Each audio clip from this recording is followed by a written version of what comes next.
Assalamualaikum warahmatullahi wabarakatuh.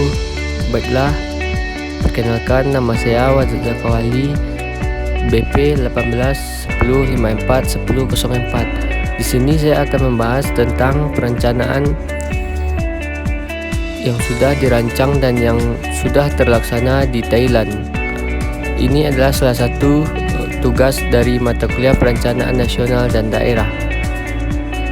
Thailand adalah salah satu negara di Asia Tenggara yang sebagian besar masyarakatnya memperoleh pendapatan melalui sektor pertanian.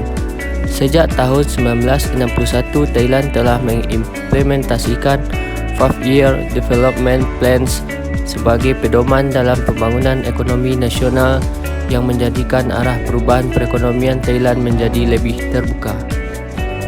Thailand juga sebuah negara monarki konstitusional yang terletak di Asia Tenggara. Dengan sistem pemerintahan monarki konstitusional tersebut, kepala negara Thailand adalah seorang raja dan kepala pemerintahannya adalah seorang Perdana Menteri. Luas wilayah Thailand adalah sebesar 513.120 km persegi. Dengan jumlah penduduknya adalah sebanyak 68.615.858 jiwa pada tahun 2018. Mayoritas penduduk Thailand adalah etnis Thai dan beragama Buddha. Kerangka konseptual. Sufisiensi ekonomi adalah sebuah filosofi yang dikembangkan oleh Raja Thailand Bhumibol Adulyadej melalui pernyataan kerajaan yang diberikan pada tahun 1974. Filosofi sufisiensi ekonomi menurut National Economic and Social Development Board atau NSDB Thailand memiliki perspektif yang dinamis dan sistematis di dunia. Menurut Office of the National Economic and Social Development Board atau NSDB Thailand 2007, penerapan sufisiensi ekonomi sebagai landasan pembangunan ekonomi nasional didasarkan pada 3 prinsip dasar, yaitu A. Reasonableness, yaitu menekankan pada keputusan ekonomi yang menyeimbangkan kearifan lokal Thailand dan globalisasi. Titik beratnya terletak pada pengambilan keputusan negara dengan tujuan memajukan ekonomi rakyat Thailand. Agar menjadi reasonable, maka pengambilan keputusan harus dilakukan langkah demi langkah, dimulai dari unit terkecil dalam masyarakat, yaitu keluarga.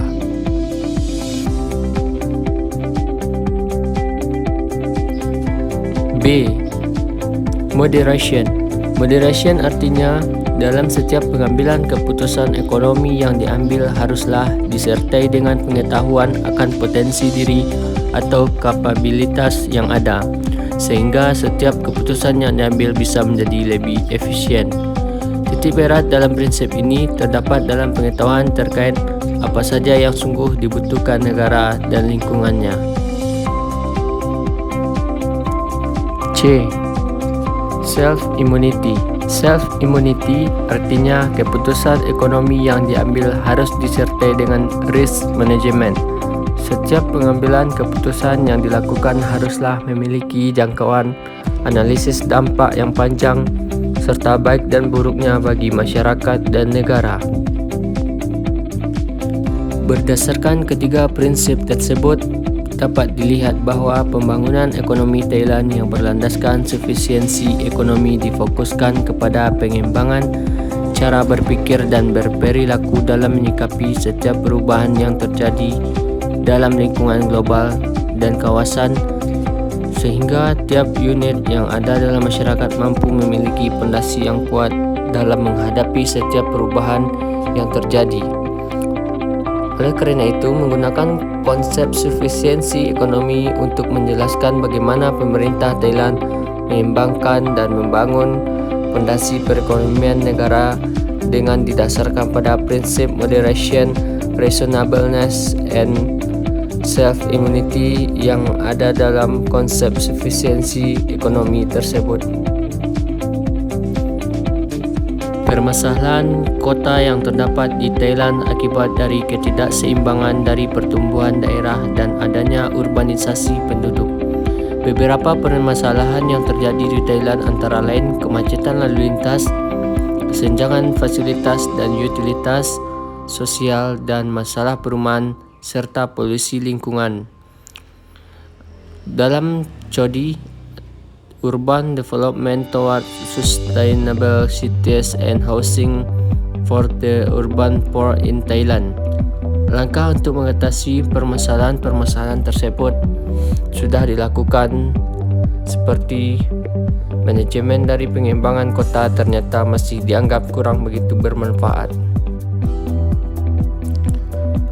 Hal ini membuat suatu organisasi berpikir bahwa permasalahan kota bisa diselesaikan dengan mengikut sertakan peran aktif dari masyarakat. Organisasi tersebut mencanangkan program untuk mengatasi permasalahan kota yang sedang dialami, yaitu dengan mengimplementasikan dari program pengembangan kota sehat, komunitas sehat. Salah satu programnya adalah membuat USEDO, singkatan dari Urban Community Development Office.